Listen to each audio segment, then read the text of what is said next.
New Thought Media Network. We are a global broadcast network of positive music, media, and entertainment, inspiring humanity's evolution along the journey of enlightenment and creating a world of love, peace, empowerment, and prosperity for all. New Thought Media Network. Positively inspiring. And hello again, dear ones. Reverend Robert forgetting to turn off the banner. Such a rookie mistake. Hello, everybody. Hey, Reverend Z right here. It's good to see you all. Glad you're with us. This is New Thought Today here on the New Thought Media Network. And we're going to ask you to start off by doing us a favor and hitting that share button and letting your friends know what we're doing. Because the idea is to have a conversation and a dialogue around the current expressions of New Thought and how and what's pulling us forward and the call that's pulling us all forward. So we also want to look at what might the future of New Thought look like as we progress as well. So we're with you every Tuesday here on the New Thought Media Network. Please do, again, share with your friends. Let them know what we're doing and hanging out. So, all right, Z. So we're going to go in those places. You know, it's fun, folks. I'll give a little preface here.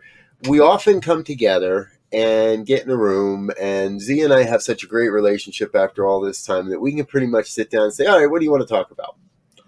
And interestingly enough, we rarely talk about the first thing that we think we're going to talk about. No, I don't really want to talk about that. Oh, well, yeah, we could talk about that, but it leads to a bigger issue. And yeah, we could talk about this, and it leads to a bigger issue. And sometimes you even say, nah, I don't want to talk about that. And then on days like today, you say that, but then 10 minutes later, you realize, no, that's what we really do want to talk about. Right.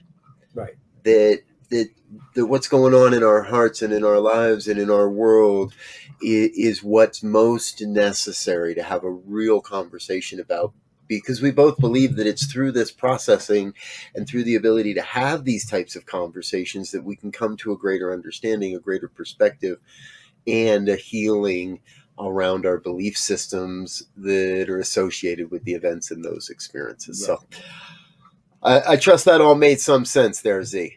Yes, it did. It did for me, of course, because I'm on the inside. But you know, when we look at today is the 1-year anniversary of George Floyd being killed, murdered.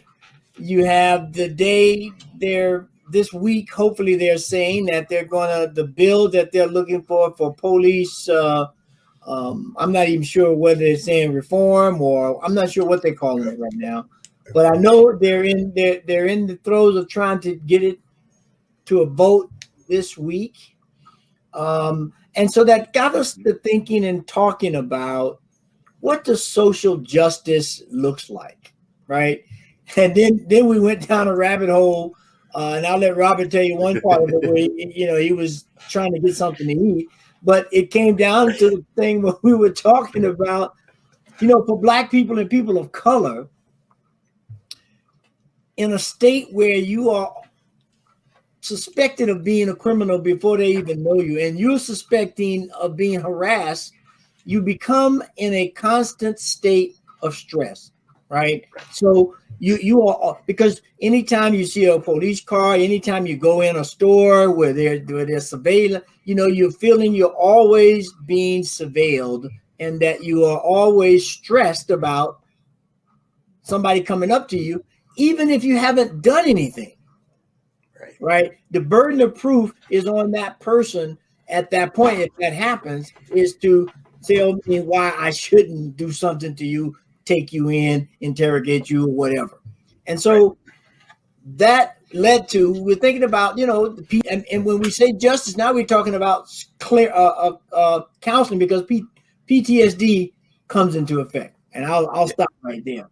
That's a whole nother thing.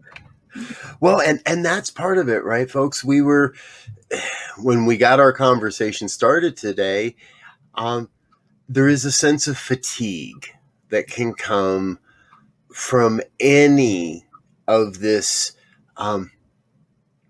social work, any and in often ways, even the consciousness piece of it, it can cause a fatigue. Now, what we've just been through has created a whole different set of symptoms and experiences and conditions and ways that we are experiencing that fatigue. Yeah. I am tired, to be straight up. I am tired of helping in unaware, unconscious white supremacists awaken to their own shortcomings or their own experiences. And I'm tired of the people that are proud of their white supremacy. I am tired of stories like Ronald Green and what we're learning about his death at the hands of the Louisiana State Police.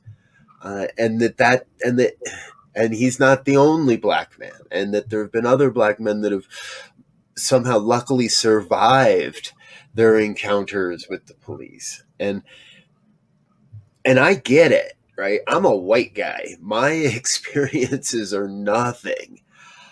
So I was sharing with REBROADCAST earlier that I was on my way to something and stopped by don't tell my wife, I stopped by a fast food joint for something to eat. And somewhere, and not too far, and within a few moments earlier, I had seen a police car, an SUV, a police SUV, and it was going the other direction. And it's one of those things. Okay, yeah, maybe I'm going a little fast, but I'm a middle-aged white guy. They let me get away with it. And I'm at the window waiting for my food, for my bag at the fast food place, and the siren goes off. You know it. That squawk of a police siren. Oh!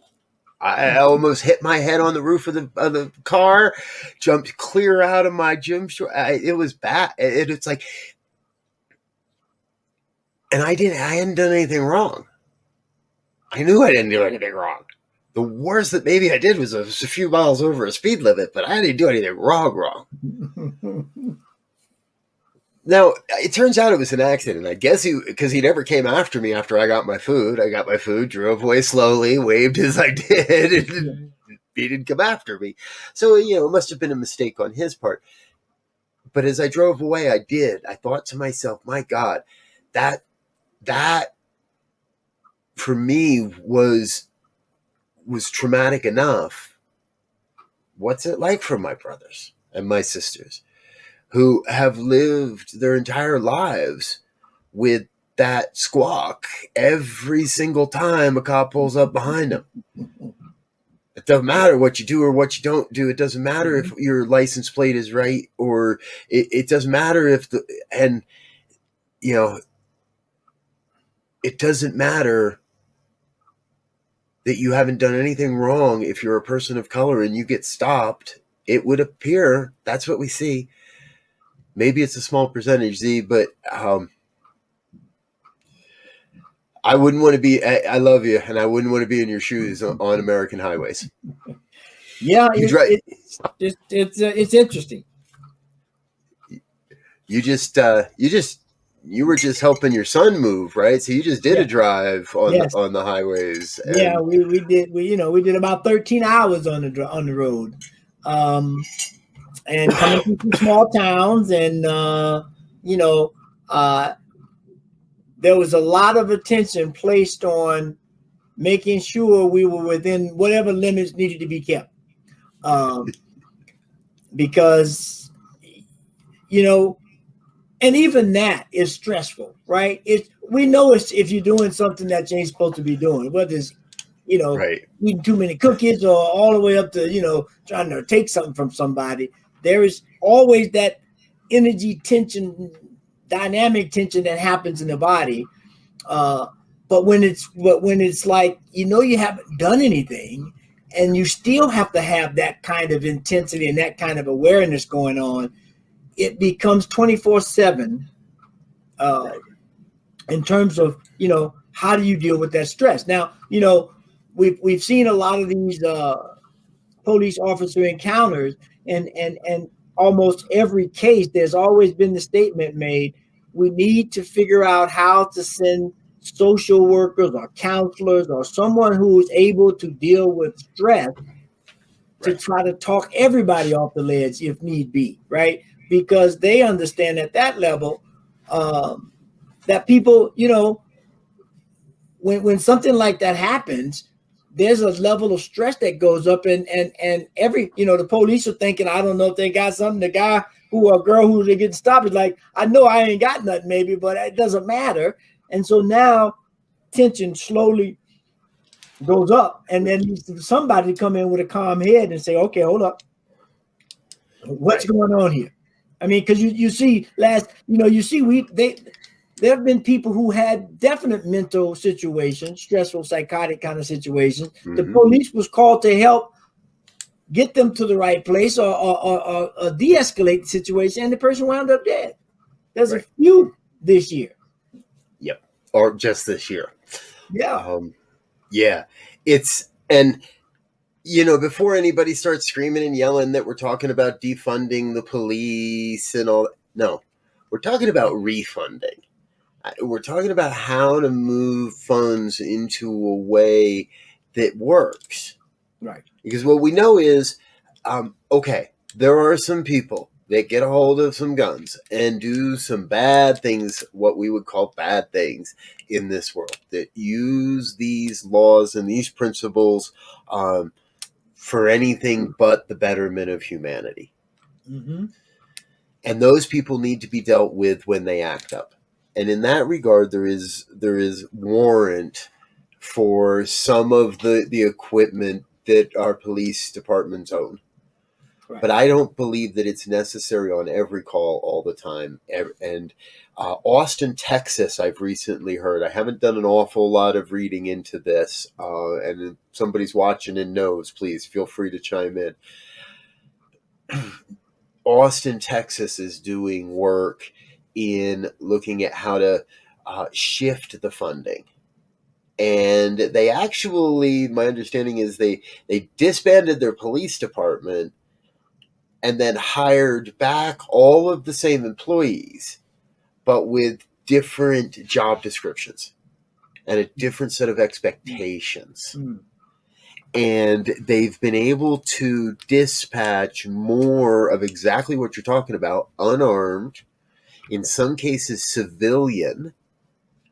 So we take away all of the militaristic, all the things that create fear in someone's mind. Because the Ronald Green case that I spoke about earlier, when I watched the video, and I really can't suggest you do because it is not fun to watch, but the first thing I hear in it is him saying, I'm scared. I'm scared. I'm scared. I'm scared. I'm scared.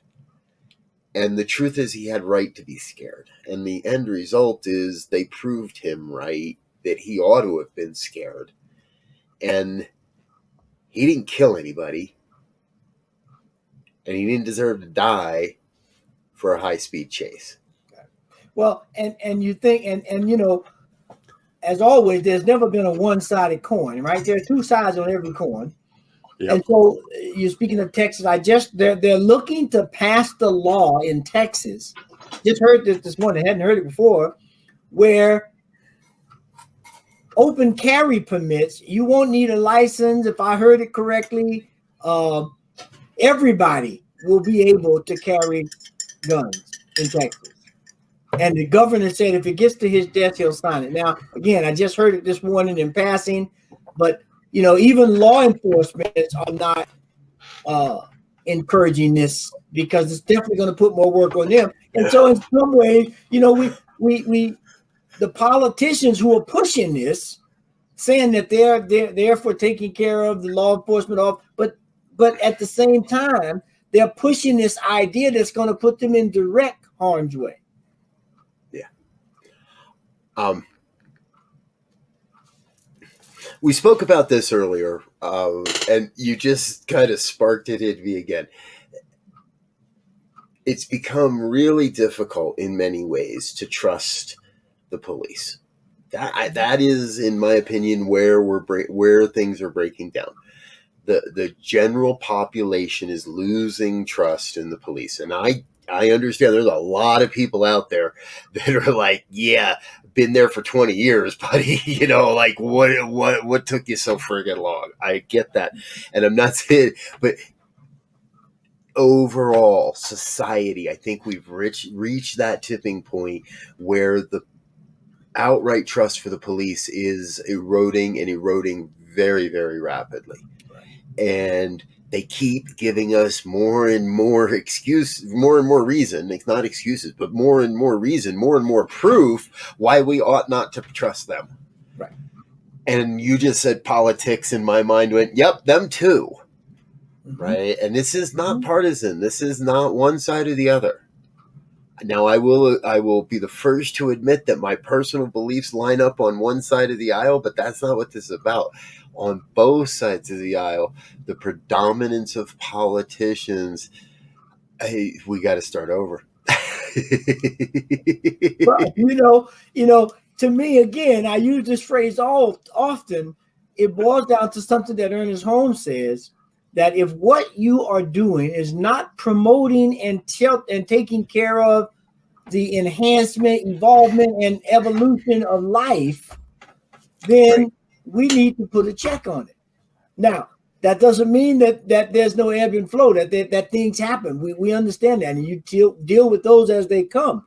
But when you are preparing not for life to be evolutionary, if you will, flowing, and you're preparing for destruction and for stopping and annihilating, now we got a problem. And so, part of the challenge becomes, in my mind, when we look at social justice, and I'll say this for any and everything, it is a system of things that needs to happen. In social justice, you have counseling, and you have law enforcement, and you have rehabilitation if that's necessary. You have concern for life. So you begin.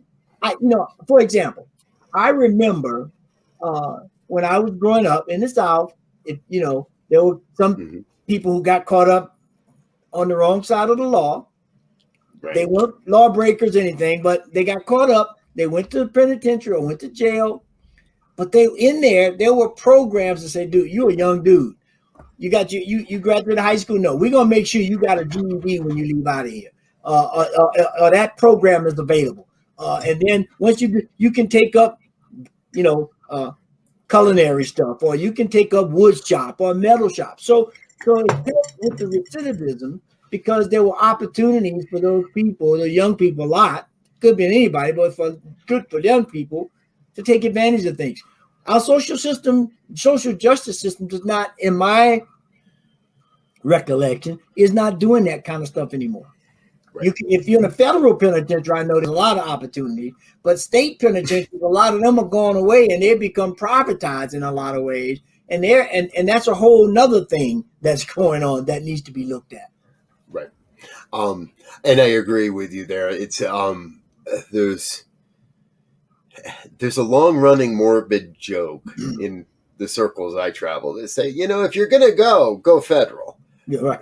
Right. If you're going to go to jail for something, do something to make it a federal thing and go federal. Don't go to state.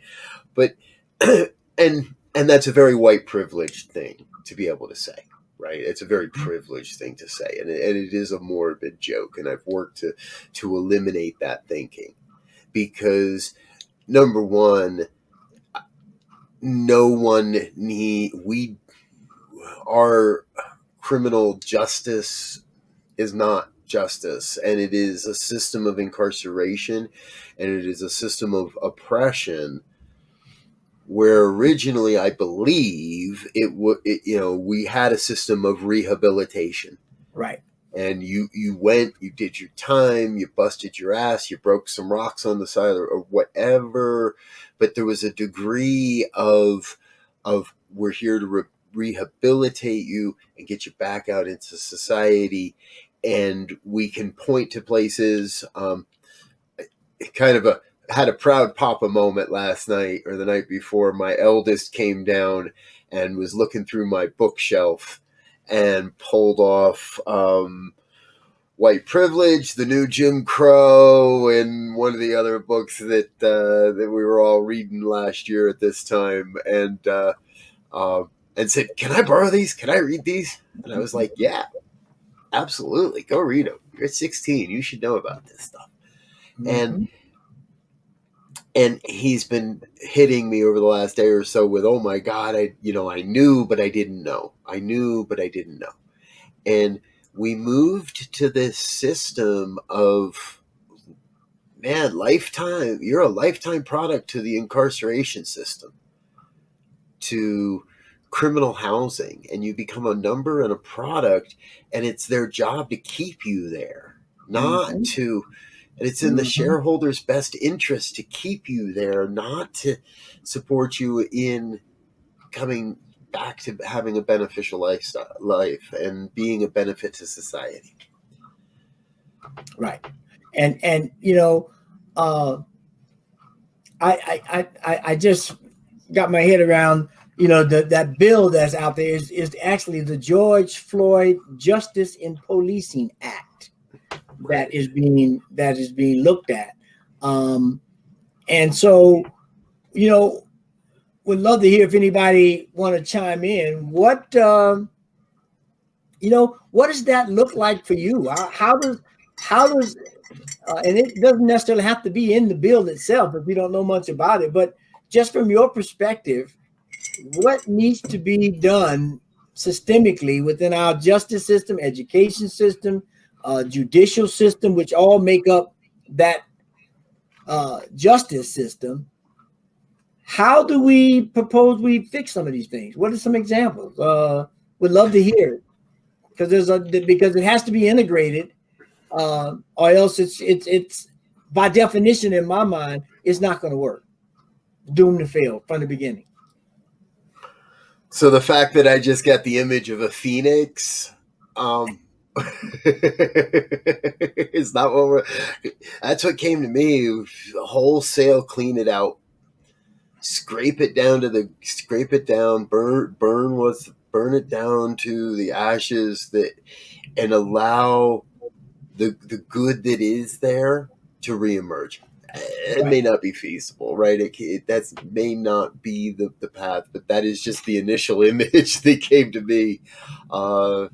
So I agree, folks. And what, you don't have to be watching this when we're doing this live. If you're watching this at another time, we know there are those of you that are watching throughout the week. Please feel free, add a comment, let us know what you're thinking, and or send us an email. ministertalk@ntmedia.org is a great way to get in touch with us, and we'd love to include you in the conversation here. Right. And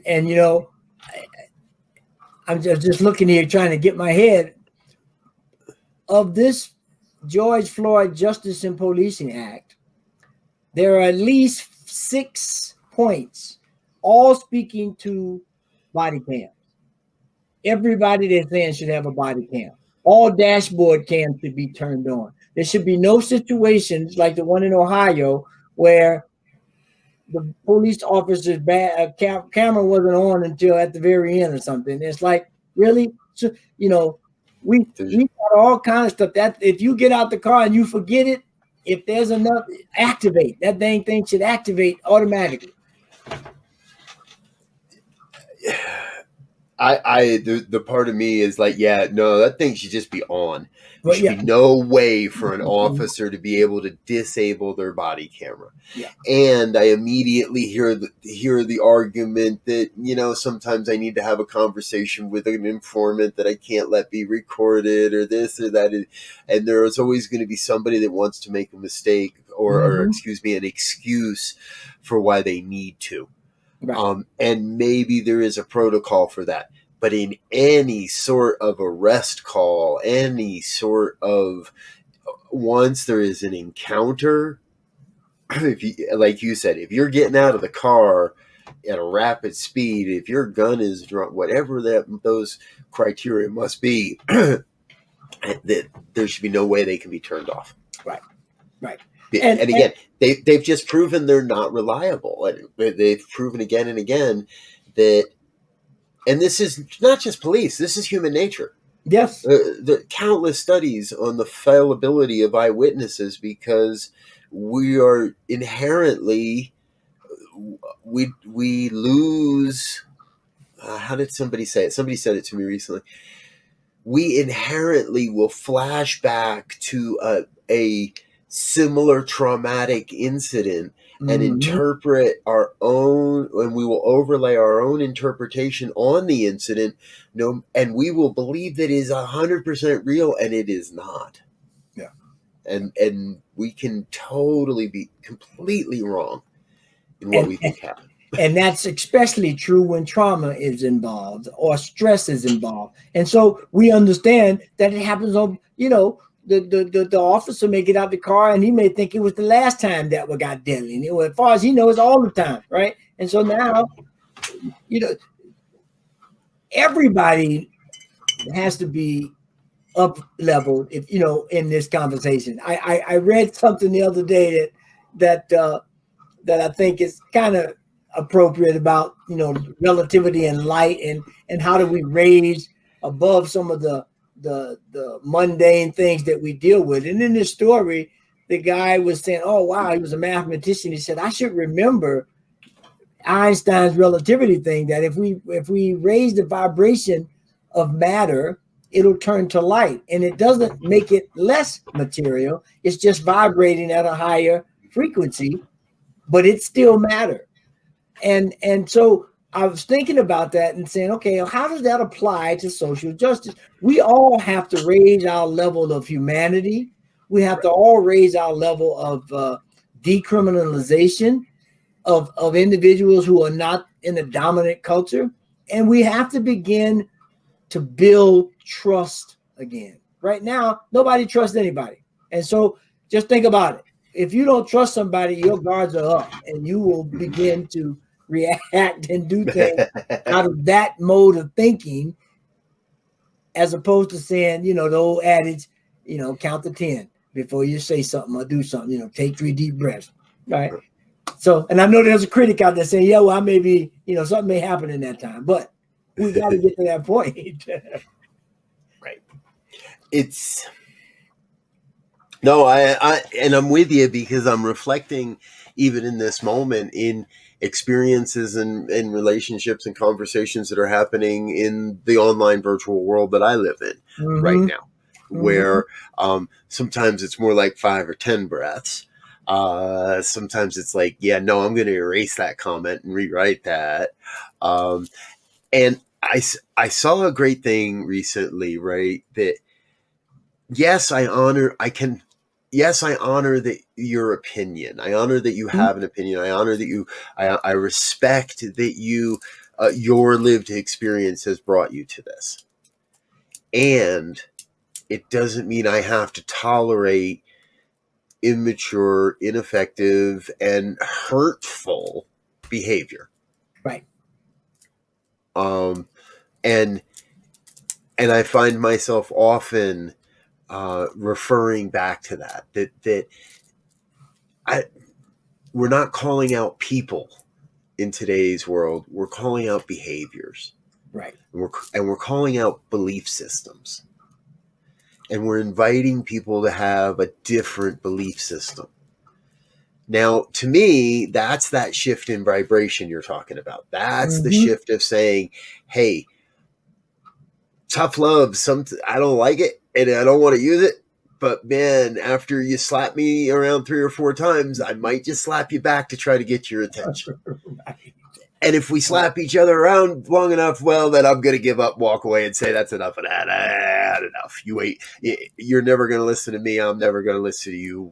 Right? Off we go. But each one of us, I believe, is being called into a deeper sense of saying, this is what I shall allow, and this is what shall no longer stand. Right. And these are the places in my life where I have to be willing to stand up and say, nope, not gonna let the racists spout their propaganda without somebody saying something back to them. Not gonna entertain it, not gonna empower it, but also not gonna. So I can honor you as a person, but I don't have to empower your behaviors. I can call those out. And so they're not ubiquitous. These points I'm going to give on of social justice or principles of social justice, but I think there's a good start to cover all bounds. And the first one is access to resources, right? Whatever those resources are, educational, food wise, housing wise, you've got to have access because to different things in the society, or that begins to erode the totality of the society or the wholeness of the society. Then there has to be equity. Once we figure that out, we got to make sure that we're giving the right information to the right people and the right access to the right people. If there's no equity in the resources and access, then we got a problem. And then we have to encourage, create an environment for everybody to participate, everybody to have a voice, everybody to put a concern forward. So we have the most up-to-date and best information from as many points of view as we can to make good decisions. They have to be diverse. Which speaks to itself. We got to have a good cross-section of this community to get it from the different perspectives. We're saying black male's life and viewpoint is different from a black female's life and viewpoint. So we can't just try to lump all that together because we're gonna miss. Now we can't do it all, but at least have the information. And then at the baseline, I mean, really, this should have been first, is human rights. We got to expect everybody as a human and treat them with that. Everything else will kind of bubble up from that foundation that we're all humans, we're one family. We need to look at each other as that way and deal with case by case as they come up. Yep. This is wild because we lead ourselves to that place. If you're a good, if you really believe New Thought, in my opinion, if you really believe New Thought and you follow this train of thought, you do eventually get to a place. Now, forgive me for what I'm about to say, but you do get, because I want to make sure you give me a chance to explain it after I say it. We get to a place where we recognize that all lives matter. Unfortunately, there are a lot of people that took that and used that as a rally cry to try to circumvent and delegitimize what's the Black Lives Matter quote movement and therefore organization, and it's a shame. I so love railing against anybody that shares that quote, that idea, that meme, right? Because what we know is in this whole conversation, Black Lives Matter, all it needed was one more little word that said to also as well. Because we have operated for far too long underneath a system that says, well, yes, all lives matter, but white lives matter the most. Right. And everything else is below that. Right? There's a problem there. Yeah. And in my wonderful traipsings around the internet recently, someone who I've been having some wondrously aggressive debates with posted a new version, and his post was, and his meme image was, "White lives matter too." And I went, "Oh my God, really?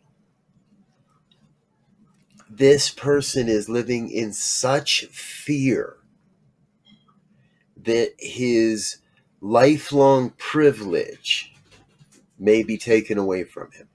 Right. Now, I can understand that. What he doesn't understand is that nobody's trying to take anything away from him We're just trying to create equity for those that have been oppressed, that have had that privilege taken away from them. We were all born with that privilege. We were all born with the same privilege. The privilege of being a human being on this planet. We were all born with the same privilege of spiritual mind treatment and a mind and a body and all the things. And we're just trying to we're not trying to dethrone the whites. I personally just say, let's bring everybody else up to where the whites are and call it even. Let's get to equity. That's the word I hear so often. But we seem to have such a hard time understanding that. See, it seems like so many people just can't quite grasp that idea. Well, part of it is, and a large part of it is fear. Because for that equity to happen, if I've got the lion's share of something, that means I got to give something up now. I have to share something a little bit more, or first and foremost, to somebody else, and I'm not sure what situation that's going to lead me in. I'm scared now. Will the tides be turned? You got all these crazy. So they say, it's just better to let me stay on top and take my lumps. But we this, when we start talking about social justice, it covers so many things, like, religion, income, job, access, education, ethnicity, sexuality. I mean, because I look at it, if you take it, which is one of my go-tos, from a nature standpoint, we know if we allow certain things to go extinct, and that's really morbid and way out there that I'm putting this to make the point. If we allow certain, they're talking about now, they're killing the forests in Amazon. And if they are causing the habitat for certain plants or animals or insects to go extinct, they're going to be messing with a huge part of the natural order. And whether it happens fast or slow, there will be a reaction. And now I know that's way down the road in terms of what we're talking about, race, ethnicity, and justice. But it's the same thing. Whether you put somebody in extinction by exiling them, not including them in the process, it's the same thing. That element, that thought, that idea, that understanding is not in the broader support of the system, and it will begin to show the degradation that results when you start pulling things out. Now, when you start, in our situation, start pulling many things out, you just increase that downfall. Yes. Yes. And I'm reminded that the downfall is not necessarily a bad thing, right? And we're not advocating wholesale revolt. We're not advocating Armageddon. We're not advocating a post-apocalyptic world, even though I now realize our background looks a little bit like that today, huh? But we are, I think we're being open and aware to see that there are systems and belief systems that have to break down, that have to be weeds, that have to be ripped up and thrown away. And there is a point, and I think this happens in a lot of society, and I guess in all societies up to this point, there comes a point where the people of the society have to make choices. Otherwise, the society will fall apart. Mm-hmm.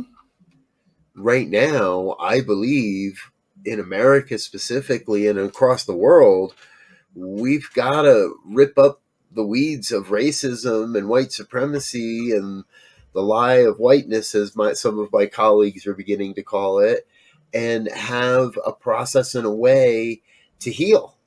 Yeah. And for that, I mean, for any healing, there has to be patience, there has to be understanding, there has to be communication. And right now, our political system and our society system are not they don't appear to be willing to allow that kind of process to take place. They just want to still go off in the corners and Yeah. Increase the intensity of the issue. Yeah. And I get struck by this is if there is a healing, what is often there's also the rehabilitation. Yes. Right. There's the relearning of maybe how to walk or how to eat or how to speak or how to operate in the world. I get it. There's a vast portion of America right now, predominantly white, that are need of some healing and are going to need some rehabilitation. Right, again, processes and ways for us to be together and to say, no, you're not. If you're a white person in America, no, you're not personally responsible for the actions of your forefathers. But you can do a lot of good towards healing the consciousness of this planet by at least admitting that your forefathers were racist and wrong, and that we have benefited by those systems that they instilled, that we have unconsciously, inadvertently benefited by that. And that when we awaken to those limitations, those experience, that truth about us, then we set about to do it differently. We set about to show up differently, to make amends, to do all the things that are necessary to again create the healing, and then rehab and learn how to reintegrate into the greater society, because society is going to evolve with or without us. Yeah, and there is a solution to this problem, to this situation. It will take everybody having an open heart and setting on that foundation where we went through those five principles, is look at the humanity of this, the human rights of this, the familyness of this, if you will, because even in our differences, we all understand, like at a physical level, we go back to that. If someone had a kidney to transplant to me and I needed one, it would not, and it was healthy and a match and all that, it wouldn't matter anything.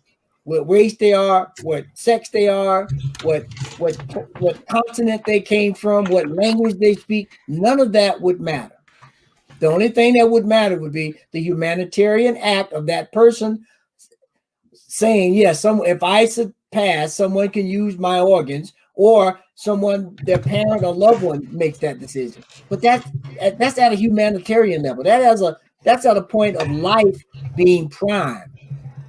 Right. And when we begin to think and act and make decisions based on those kinds of interactions, things will naturally rise. The vibration will naturally rise, and we'll begin to look at people differently and experience them differently and interact with them differently. Right. What activities, beliefs, actions, ideas will propel life forward? Yeah. Will serve the evolution of life. That'll serve the continuation of life. Versus bitching about the fact that life ain't the way it used to be. Or what I want it to be, or right. But really being in that place of, okay, how do I said this I'll say this publicly. You and I haven't seen each other in a few days publicly, so I had a great time getting to speak at the Center for Spiritual Living Denver last Sunday. You had the day off and asked me to fill in, and it was a great experience. And I always love being with that community. And I got to a point where in that talk where I was sharing that we were a lot of centers were using the Howard Thurman quote, where the world's great need and your great gifts meet, right? And what I also realized is there's another indicating factor in there, and that's where the world makes you uncomfortable. Where the world where the world just feels like a thorn in your side, where the world says, oh my, yee. That is also, don't ask me to do that again. I can't do that more than once. That is also an indicator towards where our work is to be done, where we can no longer tolerate the behaviors and the consciousness that create those behaviors, that is part of where our work is. Yeah. And you know, and while you were saying it, I was sitting there thinking about, you know, looking at where we are and taking inventory. You know, I rolled back into what things were like when Obama when he was first elected, right? And then I rolled forward for another 4 years when he got elected again. And then I rolled 4 years forward and looked at when Trump was elected. And then I look at where we are now and just look at all of the ups and downs and sideways and zigzags that have happened since that has, I mean, in the last 12 years, right? Yep. And the state that we're in right now, given the political, the pandemic and the racial, you know, where are we going to be in the next 12 years is a question for us to start thinking about and start saying, how do I want that to look? What is my part to play in that awakening to 12 years from now, right? Obviously, all of us will be older. Some may be retired. Some may be contemplating it. Some may have kids going off to college. All these different things are going to be taking place. And we think about what's going on now and just projecting, if we don't right the ship, where this thing is going to be in 12 years. And are we going to like it? Donald Trump could be in the middle of his second term of his second presidency if we're not careful. Could be. Okay, cancel, erase, backspace, whatever. We'll delete that in post-production, folks. You never heard that. Forget I ever said it. Right? But the truth is, yes, we are at a turning point that we have to be willing. And here, I've heard this term that I don't like, and I'm not going to promote, but this social justice warrior comment, right? Label. I don't like the label. I don't like the connotation of the people that use the way it gets used. Mm-hmm. So I want us to be more than that. I want us to be social justice visionaries. Yeah. And not just the type of visionaries that sit on a rock waiting for a gold brick to drop in our hands. That doesn't happen. The type of visionaries that look at what's real in the world and say, we understand there is a spiritual principle at play here that is higher and greater and grander than we may know. And I'm going to be in spiritual practice through visioning and meditation and prayer and all of that to demonstrate that higher vision, to be the hands and the heart that bring that greater vision forward of social equity, true social justice. Not some warrior going to battle to be slaughtered, not some warrior going to conquer some other belief system, but visionaries that are working to bring us together. Because it's not social justice if we have to leave every half of the country behind. Right. Well, no matter which side you sit on, right?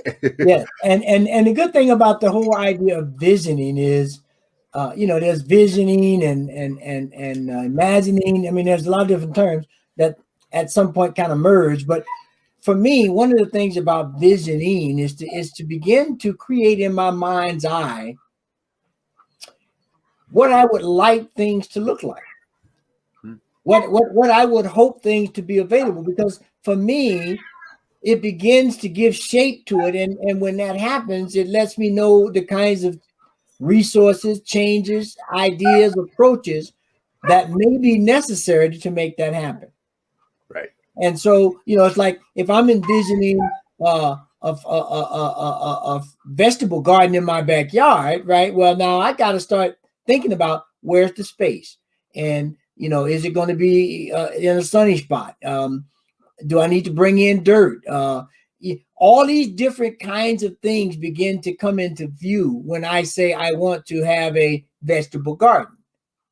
Now, if I'm not envisioning or imagining a vegetable garden, whether it's on the right side of the sun or not, or the type of soil, that's not going to even come into the question. Although it may, so once we establish this vision and go into this visioning process, it begins to create the support system in our mind's eye and in reality that's needed to make it happen. So when we start thinking about social justice, that we have to begin to think, how is it going to affect me? And now with, I heard someone last night on a program I was on, and it was a white white lady, and she said her son-in-law was black, and now her grandchildren are half black, and so her introspection and her awareness and her concern had just ticked up to another level now, because she was saying, yeah, previously I was aware, but I wasn't involved, so to speak. Now I got to get involved, because that person that gets pulled over could be my grandson. It could be my son-in-law. Right. And we have to begin to look at it that way, so that we begin to think differently about how we attack this problem. Yep. I agree. So we know that we don't have all the answers, but we also know that all the answers are out there, folks. And we'd love to hear from you. Share with us, where do you hear or see the evolution of social justice, social consciousness happening in the country, in America, maybe outside of America, wherever it may be. Let us know. ministertalk@ntmedia.org. Drop us an email and share with us the inspiring stories, or the things you'd like us to talk about, the things you'd like us to discuss.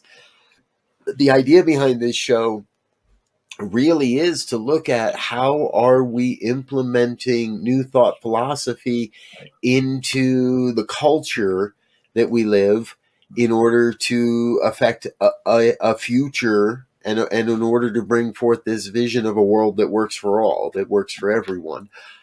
In the coming weeks, we want you to know that we are working on bringing some guests on board, and sharing with you some different demonstrations of how new thought is coming into form.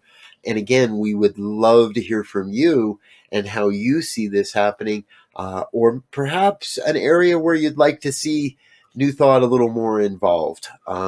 We were talking earlier.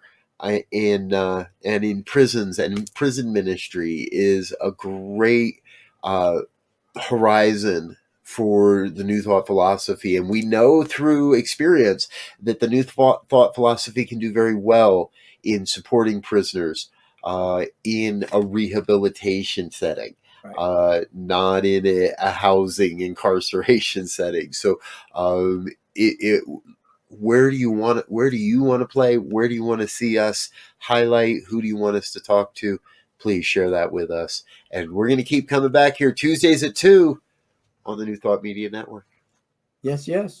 And just that took me back to early in my spiritual career, I did some prison work, actually a lot of prison work down in Florida, working at Rayford, Stark, and McClenny institutions down there in Florida. And, it's a yeoman's job to go in, but it's an effective job to go in and be able to change the consciousness of someone who is in the depths of despair, potentially, right? But what we've seen programs on when we approach those situations with consciousness, whether it's with meditation, or whether it's with study groups on different consciousness topics, we see the results change in the individual. And when that changes, everything around that individual begins to evolve and begins to change. And so, we have many, many examples of how we go about these systems, social justice systems, whether they're educational or rehabilitation, whether it's mental, physical, whatever, that when we begin to do it with a level of consciousness, and a consciousness based on human rights and humanity as being one family that has equity, that there is justice, that resources are available, then we begin to see effective change, not just change that 5 years later we're going to have to come back and address this again. We see effective change that continues to grow and expand and do better and create its own environment and support system and checks and balances to make sure that it works continuously. Right. Gotcha. Yeah. All right, folks. I don't think there's anything more to add to it than that this week, at least. But again, we'll keep coming back to you with more and more. Z, great with being with you today, sir. Yes, sir. Always a pleasure to see how we can raise consciousness for a better way of living. Exactly. And we're loving your background today. You've kind of got these wing things going on there. They look kind of cute on you. I'm trying to fly. I'm trying to get a better view. Get up top. Get up top. There you go. I love it. All right. Folks, we're the New Thought Media Network. We're here all the time, having all kinds of fun. Stay with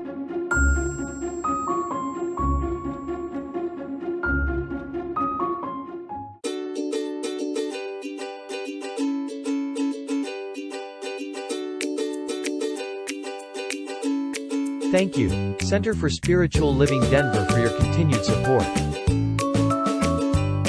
Thank you, Center for Spiritual Living Midtown Atlanta, for your monthly contribution. Thank you, Center for Spiritual Living North Jersey, for your monthly contribution.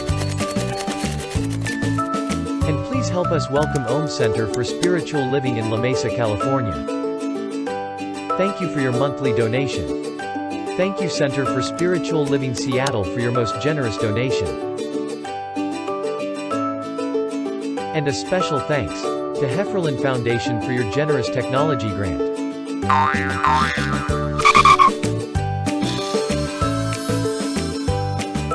And Suze Ajit, thank you for your very generous donation.